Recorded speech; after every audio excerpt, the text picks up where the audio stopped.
So what we're going to do, we are going to use this plastic card here, and this is going to dip into the paint here.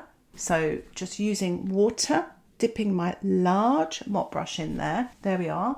My brush is absolutely clean, wetting the paper, and this is going to be the sky area. Now, I really love kind of working sort of almost like in a landscape format or a seascape, but it's a kind of a scene, but I like to sort of make it a little bit sort of semi-abstract.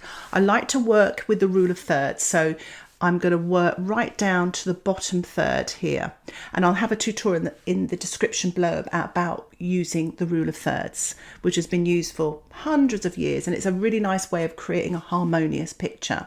And it's just a great way of just a go-to, how do I plan my picture? Use the rule of thirds. So I'm going to leave a little gap. I'm going to vary the gap, and just a little gap there. And what I'm going to do is I'm going to dip my, there we are, into the ultramarine, and let's go to the burnt sienna as well, and maybe a little bit, you can if you don't want to contaminate paints, you can just blob some tube paints here as well. I'll leave it up to you. So I'm just going to kind of work my way along there. Just don't feel like I've got enough blue actually.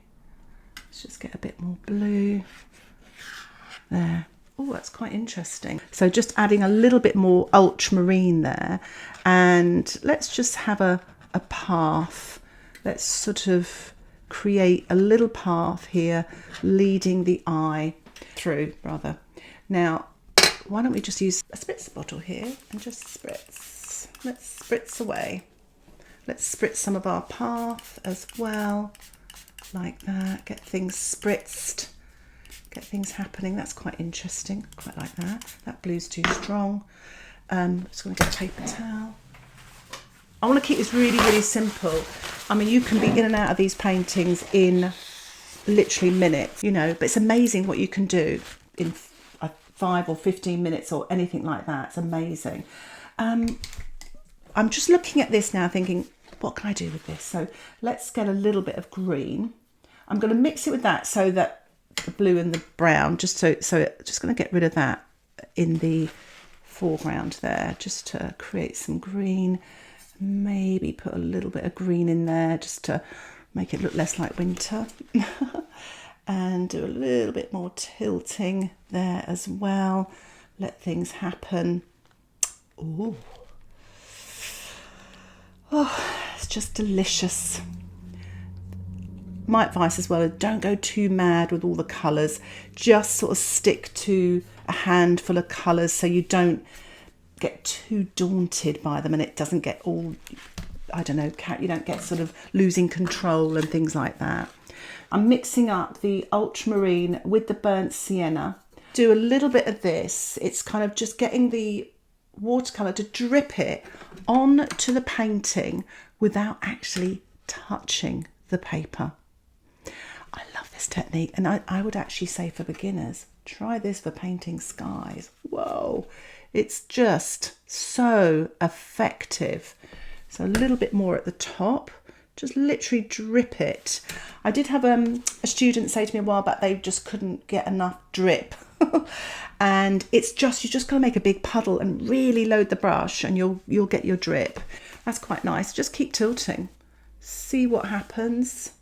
See what happens. I love that light in the sky there. It's beautiful. Just going to take that excess off there. So, thirsty brush, rinse, take excess off water. So you're left with a thirsty, damp brush, and just use that to drink or to soak.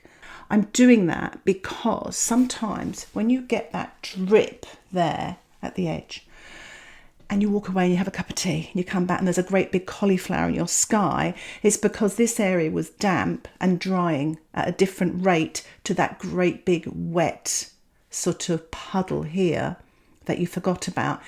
And water attracts water, so it just runs into the sky, or seeps into the sky area and just creates cauliflowers. And I would say you can have a cauliflower most places, but not in a sky. Well, actually you could, but you don't want it in the wrong place in the sky. You could have some quite effective clouds actually with cauliflowers. I actually quite like that sky. So I'm going to leave that. So, right, we are going to get our plastic card again. I'm going to lift off some grasses in the foreground.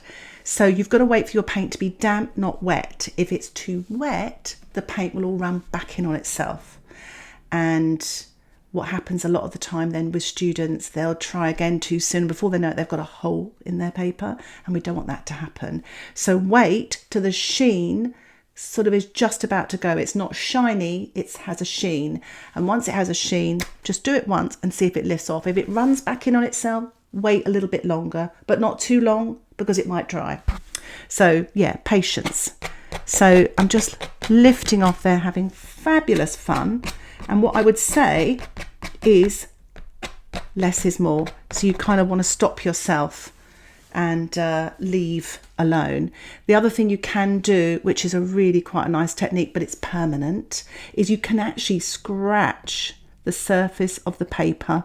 It's not working here because the paint's dried, not to worry, but you can actually scratch the surface of the paper. The paint runs in and leaves a lovely dark line, but we won't worry about that. So I might actually use my liner brush to create, using the Ultramarine burnt sienna, taking the excess off. We're using sort of damp paint, not wet paint, and I'm just drawing in some tree trunks and branches, really, really loose. Nothing fancy here, just kind of back and forth. A few little branches here as well, bit of sort of foliage, etc. And maybe a little bit more sort of darker sort of grasses in the foreground, just to kind of build up that there. Look at that, loving it. This is completely out of my imagination. It will be out of yours as well, and you'll be quite sort of hopefully inspired by this. So I always say to students, if you want to finish a painting, give it a spatter, because it will stop you from overworking. It was a bit too wet to have a spatter there, but yeah, give your painting a little spatter and it stops you from sort of overworking your paintings. I'm just going to add a bit of green to there, oh, that's nice. It just creates a little bit more harmony just there, just to kind of push that back a little bit there as well. So yeah, I think I'll leave it there for now. It's just a little bit of something to get you started. So let's peel off that washi tape. Now, I would say wait for it to dry, but I just couldn't wait. Just peel that off like so. And you can't really use this stuff again, so it's a one-use thing. And you can see it's a lovely sort of just atmospheric painting. And don't you just love the sky? So if you've learned anything from this, just blob on the sky with plenty of paint and just let gravity do the rest, and you get a beautiful sky. The secret to this is not to mess with the watercolour. Keep it fresh. It's one of the best kept secrets of watercolour painting. Less is more. And you see sort of dramatic improvement in your watercolours just by less is more. I've got lots of tutorials like this on my YouTube channel, and I'll put a link for the YouTube playlist in the description below. And I'll also put a link for my Patreon membership in the description below. There you will get access to my exclusive watercolour tutorials with downloadable outline sketches.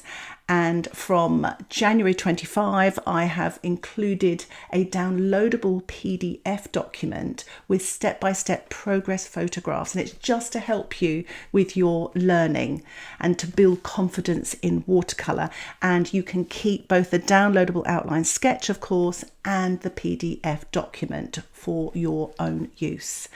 So more details about the membership can be found in the description below. Just click Karen Rice Art and it will take you to my Patreon membership.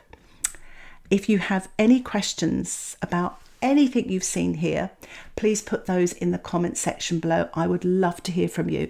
And if you have any watercolour problems or issues or anything, put those in the comment section below. Thank you so much for watching. Happy painting. Bye for now.